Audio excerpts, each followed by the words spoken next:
Welcome.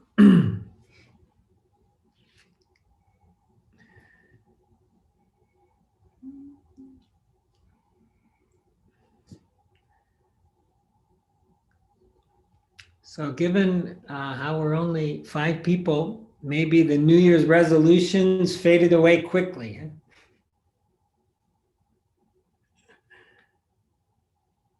Who knows? I know. How is the weather in Madrid right now? Is it pleasant? Very pleasant. Wow. 8 degrees or 9 degrees, but sunny day. Sunday, lot of people on the street. Midday, having a beer with tapas just on like the street. just like normal, huh? Yes, also, almost. Yeah. Mm.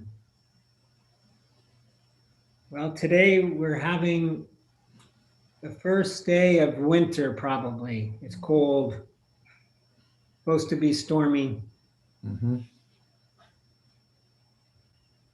And we're also having our difficulties here with the vaccine and the distribution. And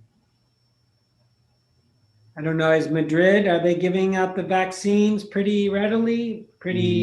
Not in Madrid, especially. I No. don't know why. The local government is blaming the central government because they say they are not getting the vaccines in time. Who knows? But then there are a few scandals because politicians are, I don't know how to say it in English. They uh, they are having the vaccination um, before other people that deserve it. Mm. You understand what I mean? Yeah, yeah. It sounds like they cut to the front of the line. Right, Huh? right. Yeah. Yeah, I met a man who was even younger than me who managed to get the vaccine. And I think it's because he paid the money, right? Hmm. That's too bad. You Yeah, know, here in California, because in the prior government, the federal government just turned it all over to the states, which is the same as like the autonomos in Spain. And so some states did have done quite well, other states not so mm, well. And in California, which is the biggest state, we have almost as many people as Spain has. There's no more vaccines left. The mhm. shelves are empty. You know So, what? In Cuba, I read today that in Cuba they have their own vaccine. They're producing 100 million, and really? yes, I Hmm. don't remember how long it will take to have all the population vaccinated, but they say that what is more than what they need, and what they don't need, they are going to give away to the countries that that have not money to pay for it. Wow. Coming from Cuba, that's That's quite generous, amazing. yeah, generosity. Yeah, that is. That's exactly what that is. Yeah, Donna. Vaccine Donna. Hmm. Hmm. Well, let's hope for the best. So today, so I think everybody on the call has been following along with the Noble Eightfold Path. Thank you for returning. So we are now entering the juicy one, right? The big one, mindfulness. Mindfulness. And this is the seventh factor of the Noble Eightfold Path. And it's so rich. I mean, there's so much there that I thought we would take 3 days, 3 Sundays to talk about it. And I'm also hoping to invite somebody, maybe a guest teacher, to talk about it for us in the next couple weeks. Because really, this is mostly what you hear about, right? Or what's more publicized is mindfulness. Um, but it comes right out of the Noble Eightfold Path and the Satipatthana the 4 foundations of mindfulness, which we'll talk about a little bit. But so why don't we practice? And I'm gonna introduce just a few words that are found in the Satipatthana, the 4 foundations of mindfulness, especially mindfulness of breathing, mindfulness of body. It's just a few lines, not too complicated. Yeah, is there any questions or anybody who'd like to say something? Laura, I saw that you need to leave after the sit. I hope you have a good Sunday.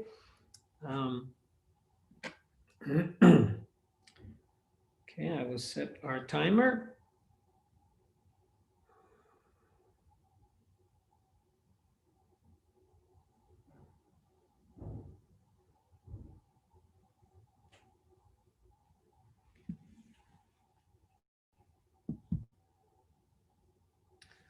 Okay.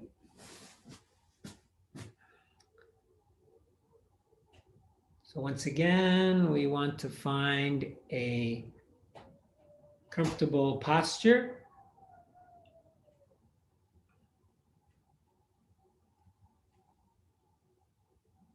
Mindfulness of the posture is actually one of the teachings of the Buddha that we'll find in the first foundation of mindfulness, and can be used as an object for our awareness. And we often, at least the way I normally lead us, is we try to use the body to bring the mind into the present moment. You might have other ways that you do this.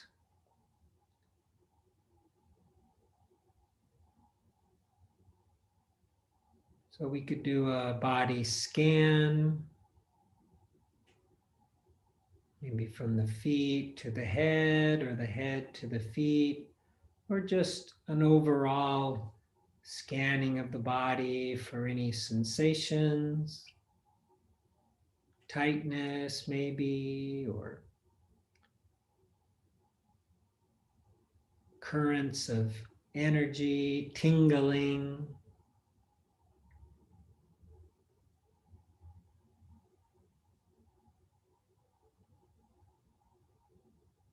And the idea is to just know it, to just feel it, know it, be aware of whatever is present without making up a story about it.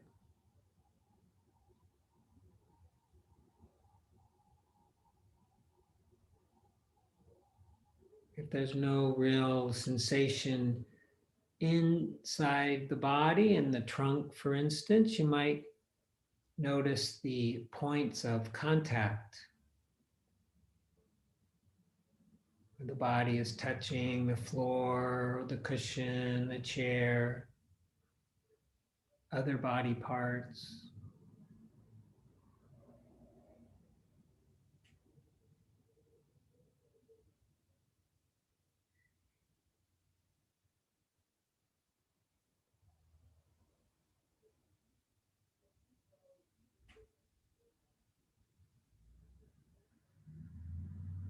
Sometimes I find at the end of the day, and for most of you it's closer to the end of the day than the beginning, that I'll have some energy in the body, some tingling, just from being active. We can just feel that if it's present.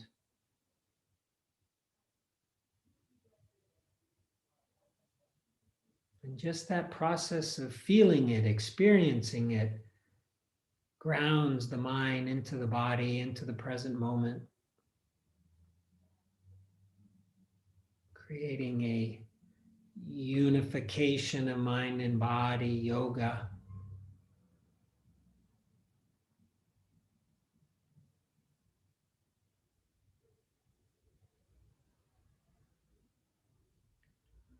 So anytime we can use the body, the posture as an anchor, as a home base to come back to again and again when we notice the mind is lost in thought.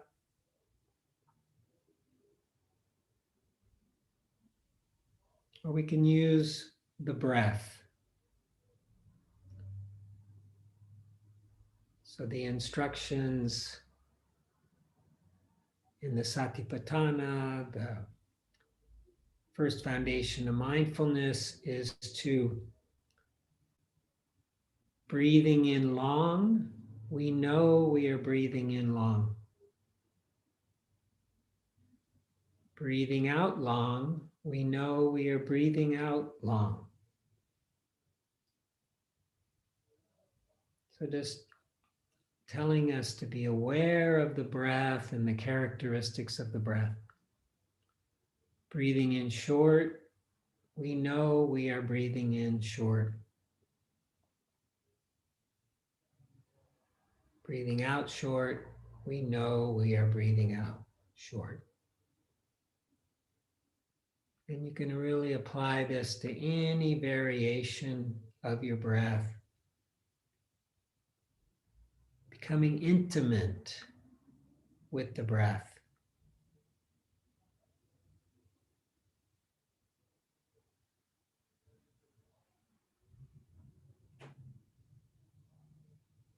And it's usually recommended you pick a spot where the breath is easy to observe in this way. Maybe the nostrils, the chest, the belly. And you might notice how one inhale may be longer or shorter than the exhale, deeper or more shallow, faster or slower. And if neither the breath nor the body is comfortable for you today, no problem. You can always use listening, hearing as an anchor. Just a receptive, waiting for sounds to come and go. But if you can, since we're going to be talking about mindfulness and mindfulness of the body and the breath, if you can use either the body or the breath, that would be great. So we'll practice a bit.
if it's helpful or supportive, you can always note or label your experience, label the breath,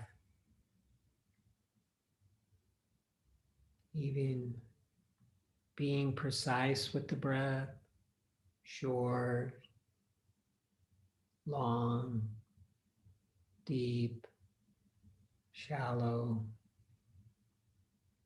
And then when you notice there's thinking, thinking, thinking, returning, returning.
hopefully your mind is a little more centered,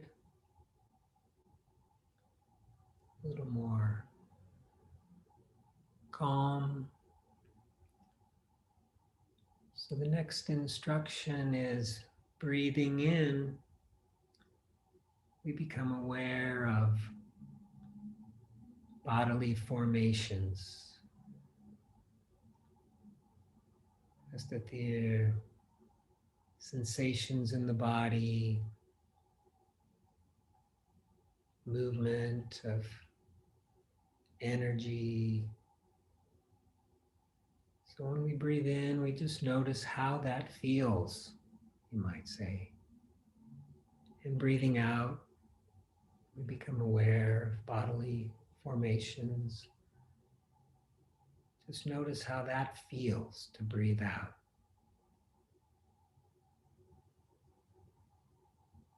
And then the next one is breathing in. We calm, we relax the bodily formations. Tranquilizar, I think, is actually the word. Breathing out, we calm the bodily formations. So just using the breath to relax the body. Noticing with each breath sensations in the body, and then using the breath to calm the breath, using the breath to calm the body.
Very good. So no matter where your mind might be right now or has been during these 30 minutes, let's return to the body,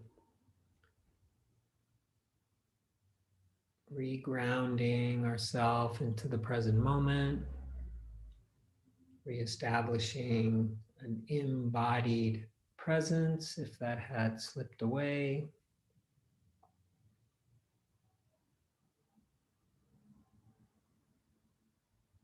Maybe now you have sensations in the body that are more noticeable, maybe some pain or discomfort in the legs, the knees, the feet. So we just notice that, be mindful of that. And then coming to the heart center, the chest area, feeling that, bringing warmth to that area. And thanking ourselves for our practice, for taking time to take care of ourselves and take care of all beings in this way. And then imagining you can spread that good feeling of goodwill out in all directions, include everybody on this call, thanking them as well for their practice, and sending it out to all beings. Metta, loving kindness, goodwill. And when you hear the sound of the bell, just being aware of whatever might arise, maybe some thoughts, maybe some sensations.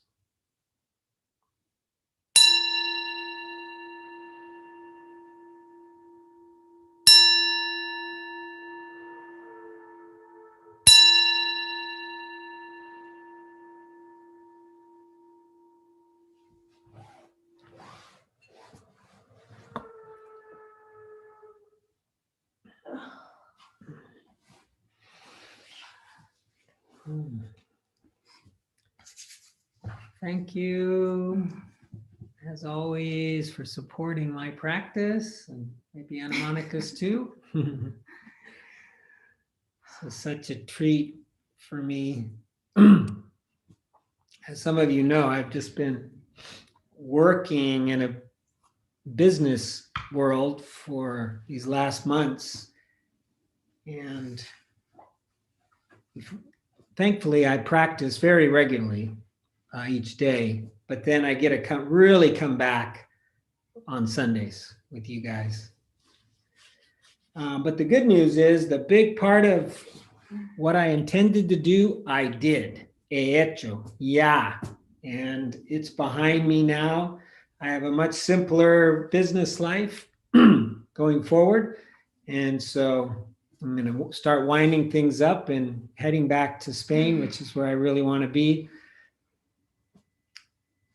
And it sounds like you guys get to go outside and sit in terrazas, and I don't drink beer, but while here we can't even, even in San Francisco, the outdoor seating is not allowed right now. It's like very shut down.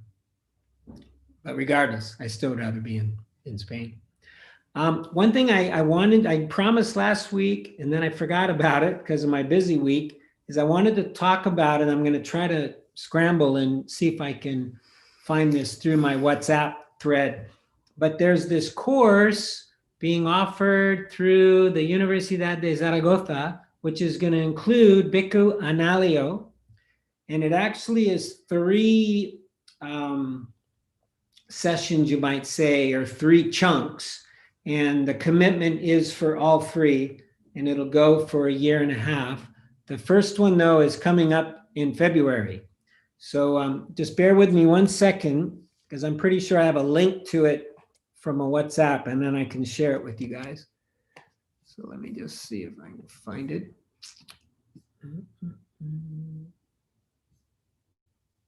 I, by the way, am going to sign up myself. I'm really excited about it. Francisco.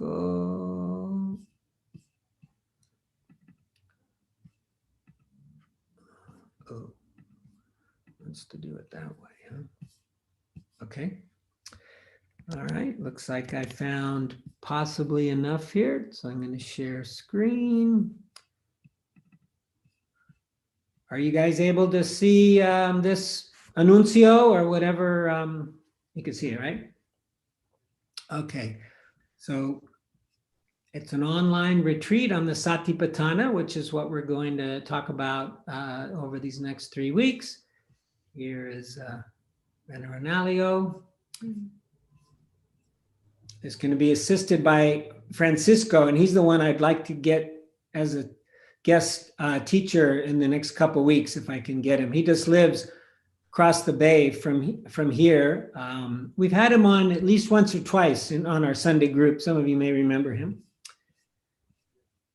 And so here, oh, it's actually in April. Why did I think it was in February? Oh, good. Oh, that's better. It gives a little more time. So there's a session in April, which will include a session with Analio. He will be our teacher, guiding the meditation and so forth. So we have these 3 going to April of 2022. 7 days. Yeah, there's a lot here. So I will figure out a way to link this PDF to there's a little bit of a cost, hopefully not too much. And if anybody has ganas to take this course and doesn't have the financial means, please talk to me. Okay, because we have our foundation now, which some of you, Luis and Javier and so forth, have contributed to. So we have some money that we can help give scholarships. It does say one silent retreat is required. Maybe we can find a way to offer a silent retreat so that people can attend. Is that what that was? Haber completo al menos un retiro de meditación presencial en silencio. But it was not for a week though, right? It was just, could be a weekend or, okay. So there is a little bit of a requirement, but we'll, anyways, yeah, so I'll get this out for anybody who might be interested. Like I said, I'm gonna take it. I'm very excited, and also will help my Spanish, which I like. I get 2 for 1. Okay, so we will. This is almost an overwhelming amount of information in this 7th factor. So I'm going to try to do it in little chunks so that it doesn't become overwhelming. So we'll start off with Bhikkhu Bodhi. Now, some of you know Bhikkhu Bodhi is more like he's like the senior monk of the Western, when I say Western, I mean United States, England, and to some extent the continent,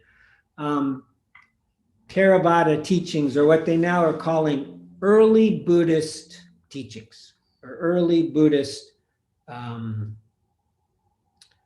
would you say it, school. And so he's in his mid-80s now. You can still find him on YouTube. He still gives talks and stuff, Bhikkhu Bodhi does. But then, like Joseph Goldstein and many of the teachers who teach here in America, teach in England and so forth, are students of Bhikkhu Bodhi.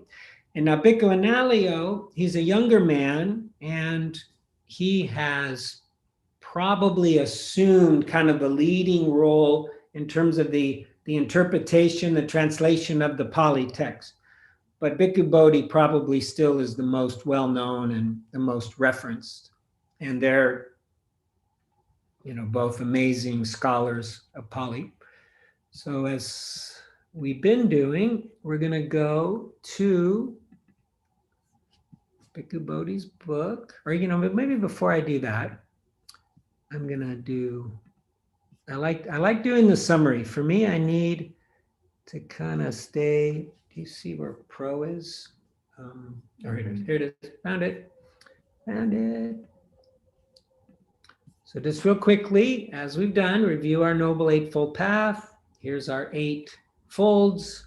And now we're on number 7, right? Mindfulness, samasati, which will lead to the last one, samasamadhi, and then we'll start again.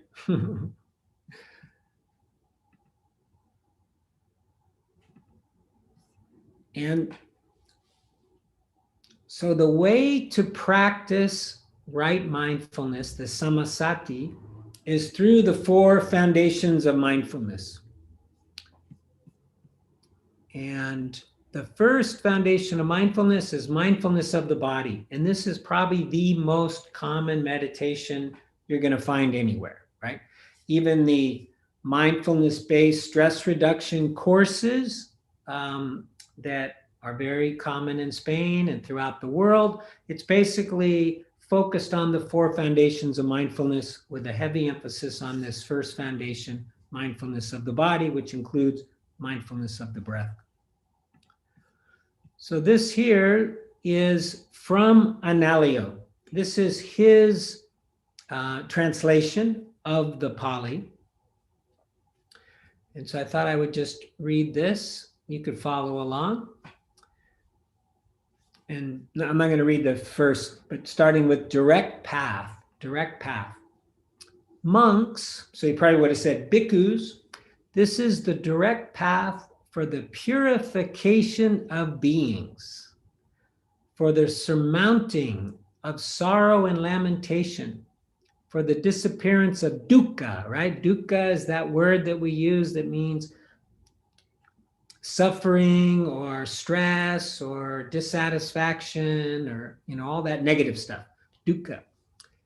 For the disappearance of dukkha and discontent, for acquiring the true method for the realization of nibbana. Nibbana is Pali, nirvana is Sanskrit, and that is freedom of suffering, complete liberation, namely the 4 satipatthanas. So there's often the way the Buddhist teachings are, they're kind of done in like question and answer, where oftentimes the Buddha asks the question and then he gives you the answer, right? So what are the 4? Here, monks, in regard to the body, a monk abides. I think that hopefully that word is clear, abides. It's similar in Spanish. It's like housed, to be within, rests. A monk abides contemplating the body, diligent, also you could say ardent, diligent, clearly knowing and mindful, free from desires and discontents in regard to the world. In regard to feelings, so now we're at the second of the foundations. In regard to feelings, he abides contemplating feelings, diligent, clearly knowing and mindful, free from desires and discontent in regard to the world. In regard to the mind, so he's talking about sankharas, he's talking about the formations in the mind, emotions, these kind of things. In regard to the mind, he abides contemplating the mind, diligent, clearly knowing and mindful, free from desires and discontent in regard to the world. And in regard to dhammas, so dhamma, like the dhamma that we learn, or dharma, is all phenomena that come and go, all conditioned phenomena. In regard to dhammas, he abides contemplating dhammas, diligent, clearly knowing and mindful, free from desires and discontent in the world. So I'll just read this first part about breathing, because this is what we practiced during the meditation. And this is really, the Buddha said this is the direct path. You can achieve freedom from suffering through mindfulness of the breath, nada más. So breathing. And how, monks, does he or she in regard to the body abide contemplating the body? Okay, we need to go to a forest. Here, gone to the forest or to our own houses during COVID, or to the root of a tree for us We have a tree, right? Tree wood behind us. Or to an empty hut. I guess we have that, right? Kind of an empty hut. He sits down, having folded his legs crosswise, set his body erect, he establishes mindfulness in front of him. Mindful, he breathes in. Mindful, he breathes out. Breathing in long, he knows I breathe in long. Breathing out long, he knows I breathe out long. Breathing in short, he knows I breathe in short. Breathing out short, he knows I breathe out short. He trains thus, I shall breathe in experiencing the whole body. He trains thus, I shall breathe out experiencing the whole body. He trains thus, I shall breathe in calming the bodily formation. He trains thus, I shall breathe out calming the bodily formation.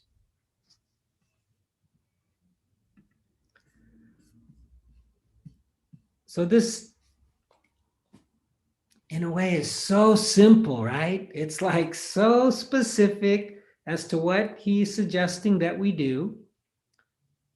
We get to know our breath.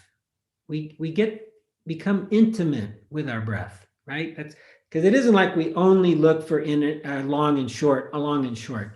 This is probably what he's really telling us is we get to know it in all its nuances. We get to know our breath no matter how it is. It might be superficial, it might be deep, it might be long, it might be short, it might be a little bit agitated, whatever it might be. And the more I hesitate almost to say the word focus, the more we become mindful of the breath, and I'm going to give you the definition of mindful. I think it's important to distinguish between mindful and focus because they're not the same thing, or even concentrate. But the more mindful we become, the more the mind calms down, stabilizes, and the more we're able to see clearly. And then some people will argue that with mindfulness, you're just supposed to let things be without trying to manipulate them.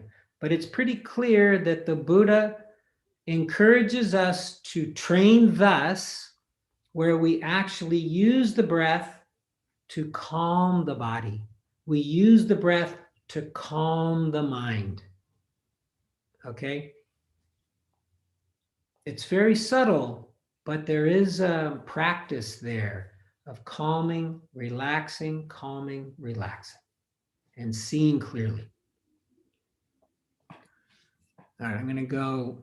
I could have done this probably in either order, but I'm going to go now to Bhikkhu Bodhi's book, which is here, and go to the beginning to just, I think it's important to talk about what is mindfulness.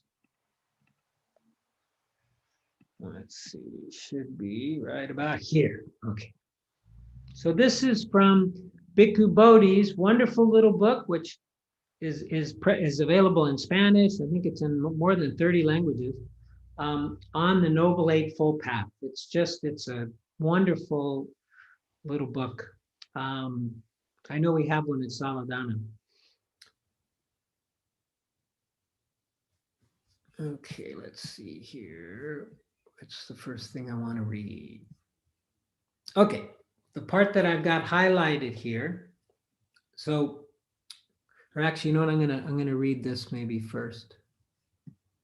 Right up here. So what brings the field of experience into focus? So this is a little careful about this kind of focus and makes it accessible to insight. So this is what we are trying to achieve is insight, is clear knowing. It's this intuition as to the way things are, okay?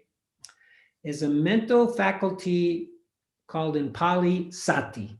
Sati is the word that we usually translate as mindfulness. Mindfulness is presence of mind, attentiveness, or awareness. Let's see, where does he kind of describe So mindfulness, okay, going down to the part I've highlighted below, the mind is deliberately kept at the level of bare attention. And I remember in the Spanish, the word was cabal, and I forgot the other word, but it's just a bare knowing, a bare knowing. A detached observation of what is happening within us and around us in the present moment. In the practice of right mindfulness, samasati, the mind is trained to remain in the present, open, quiet, and alert, contemplating the present event. All judgments and interpretations have to be suspended, or if they occur, just registered and dropped. So this is, Joseph Goldstein kind of puts it a little differently. He says that mindfulness is an awareness that is free of desire, free of aversion, and free of confusion.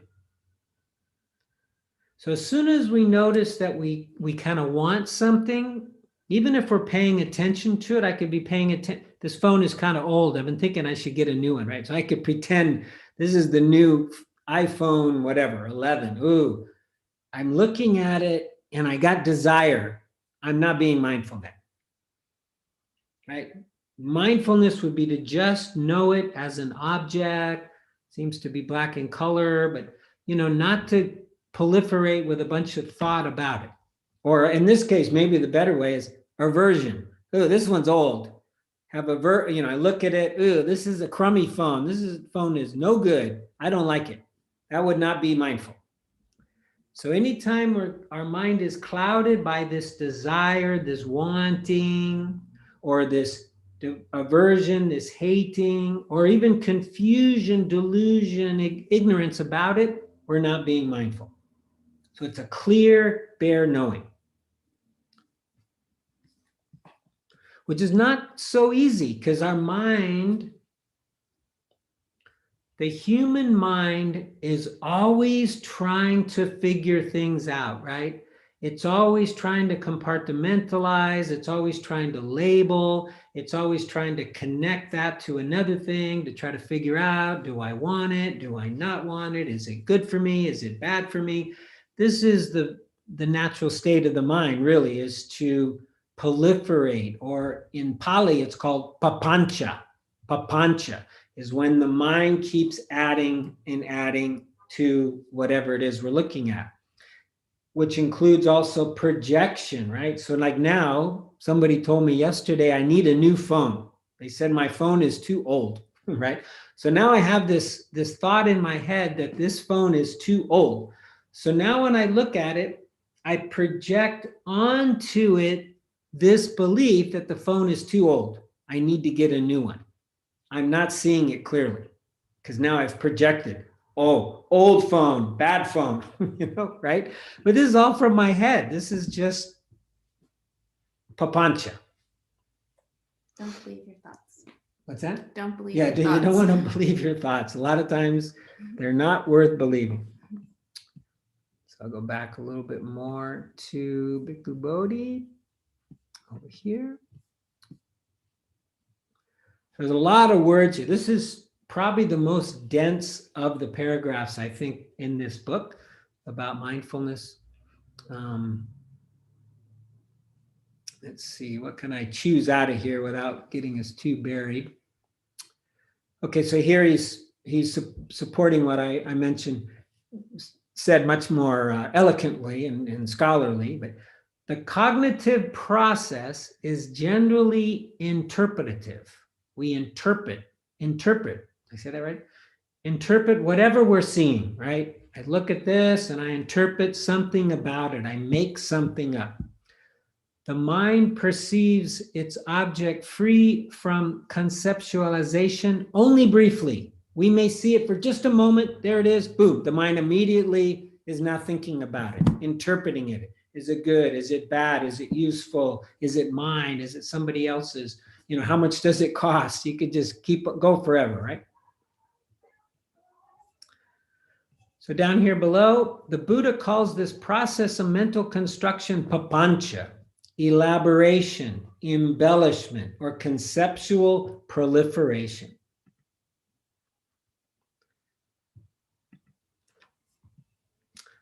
So the first part I've highlighted here, the task of right mindfulness is to clear up the cognitive field. Mindfulness brings to light experience in its pure immediacy. To practice mindfulness is thus a matter not so much of doing, but of undoing. Not thinking, not judging, not associating, not planning, not imagining, not wishing. This is so interesting. This is so kind of Buddhist, right? Where the general belief is the natural state of our mind is luminous. It's wide open, it's clear, it's infinite. And what happens is defilements get in the way of us experiencing our mind in its true nature. So very much about the practice, it's about letting go, letting go, letting go, purifying, cleansing, right? Getting this stuff out of the way of us being able to experience our mind exactly as it really is, away from these tendencies, these habits. This papancha is a habit. It's just a habit that the mind develops. And some people have it worse than others. Some people obsess. I'm like that. I'll obsess about things. Those are deeply ingrained habits, right?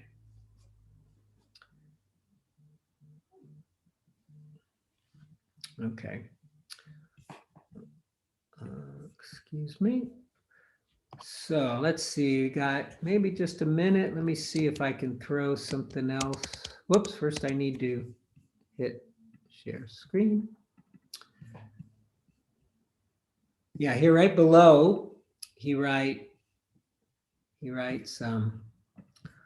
all these doings, the associating, the judging, the planning, the thinking, the imagining, all these doings of ours are modes of interference, right? They interfere with us being able to see things clearly.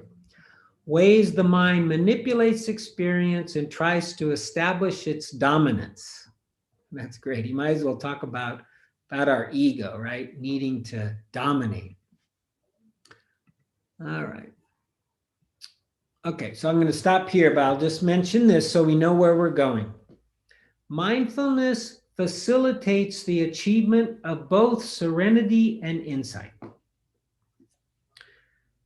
So in the path, the next, after mindfulness, after sati, comes samadhi.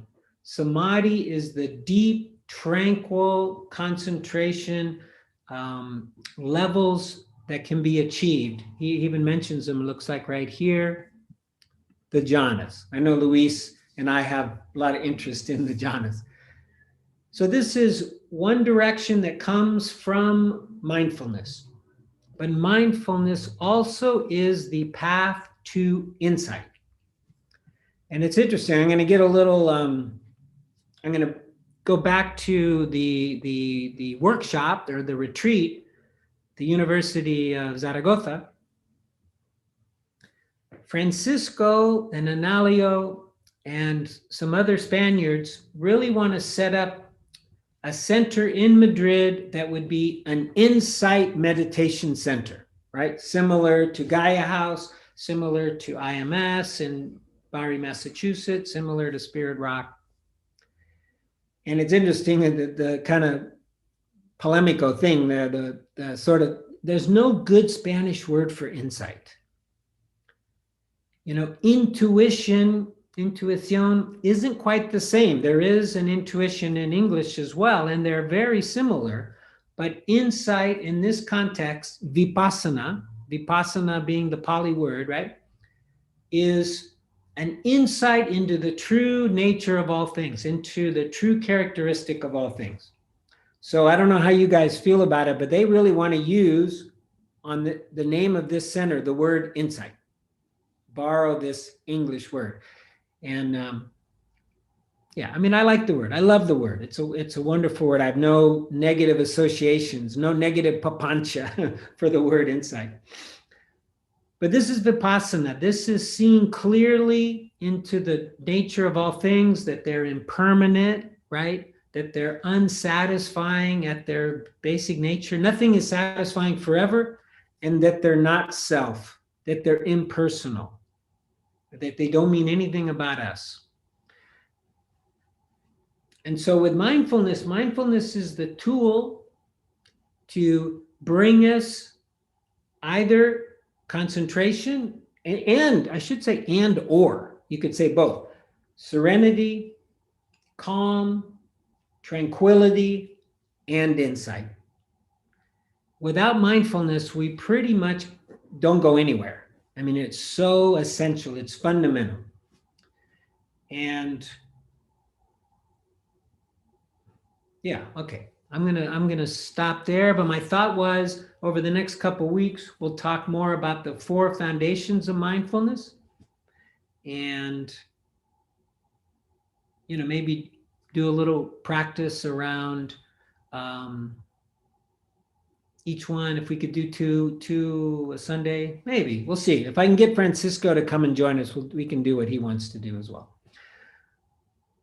So I'll stop there. Is there anybody who would like to say something or has a question or a wish, maybe something you want to hear about?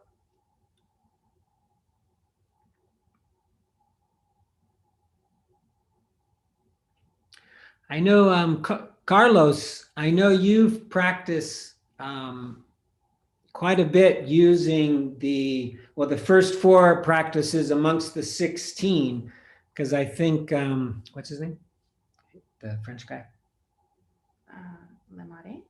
Yeah, Jerome. Oh, in his retreats, he always goes through those 16 teachings, breathing in long, breathing out long.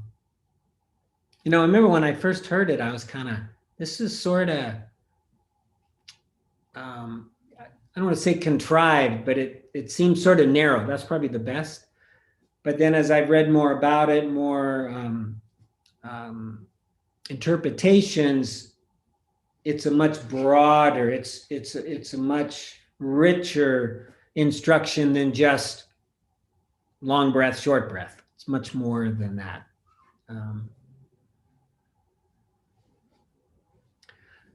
Yeah, anybody want to say anything? Or I hope you guys all have Joseph's book. You can get it on Kindle. I think there's oh, good, Denise has it. Yeah, Luis has it. Yeah, it's a wonderful, wonderful book. Oh, thank you. Nacho has it. There we go. Very good. Yeah, the Spanish version too is beautiful. I read it in Spanish and found it. It's funny, I can barely read Bhikkhu Bodhi's book in English, let alone trying to read it in Spanish. It's just so dense. But much of what Joseph does is he takes Bhikkhu Bodhi's book and he softens it up a bit. He kind of loosens it up a bit, makes it easier to understand and read. Okay, well, hello, Nuria. Okay, well, if there's no questions, we can end with a little metta meditation. By the way, last week somebody was saying in the small group, some people like having a theme. So I thought, if you want to stay and have and join the small groups, you could talk about mindfulness, your experience with it, whether you've taken any courses in it, what you know about it, if you want. And if you want to just talk about whatever's on your mind or not even do the small groups, that's just fine. But anyways, why don't we do a little metta meditation?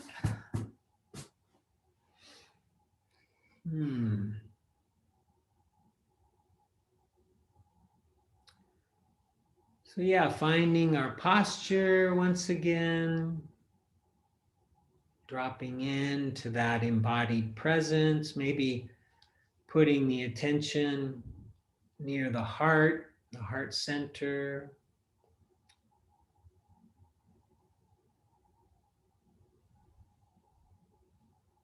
So we'll start with offering goodwill, loving kindness to ourself. May I be happy. May I be well.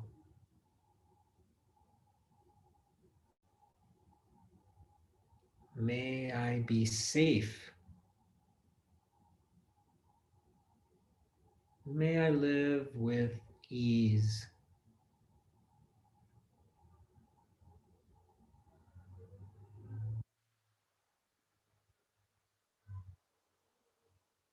And for our second group, let's bring to mind those people who are on the front lines of the battle with the coronavirus, doctors and nurses and technicians and regular working folk who have to go out there every day and be at risk. And anybody who's been affected by it, lost a loved one or got sick. May they be happy. May they be well. May they be safe. May they live with ease.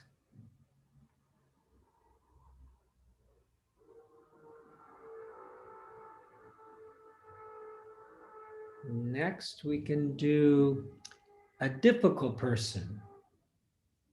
So try to bring to mind somebody where maybe you had a little conflict, there's a little resentment, a little hurt,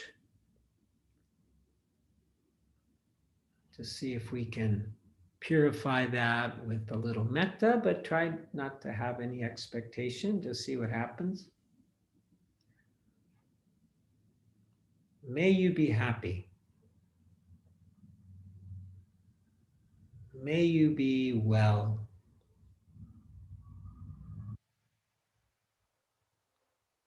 May you be safe.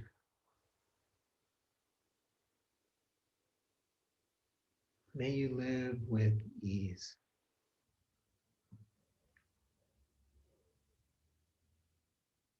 Now, all beings in all directions without exception, may all beings be happy. May all beings be well.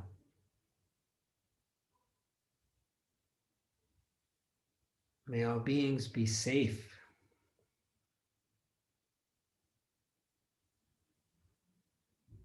May all beings live with ease. And finally, we'll close with a sharing of the merit,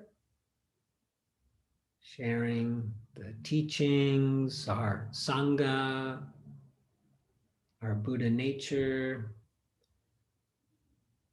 sharing these for the benefit and dedicating them to the benefit of all beings. May all beings be happy and peaceful, healthy and strong, safe and protected.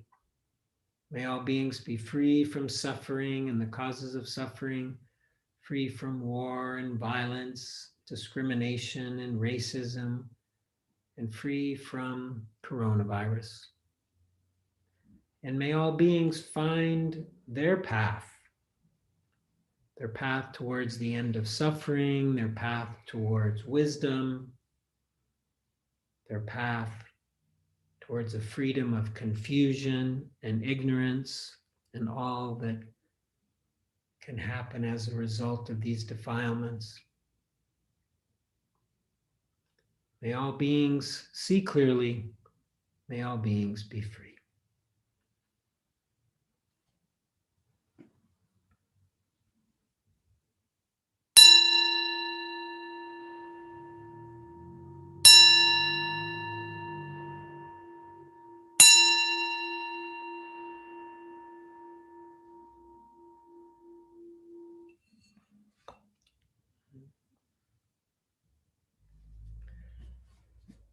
Well,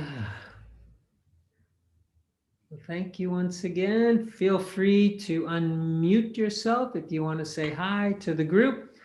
And if anybody wants to have small groups and maybe talk about mindfulness and what that means to them, we'll form some small groups for a bit. Ah, you're still here. I like that. Okay. Bien, thank you. Thank you so much. Bye, Laura. Bye. Please take Yeah, care. unfortunately, I also have to leave. So thank you and enjoy the rest of the meeting. Thank you. Thank you. Bye. Thank you.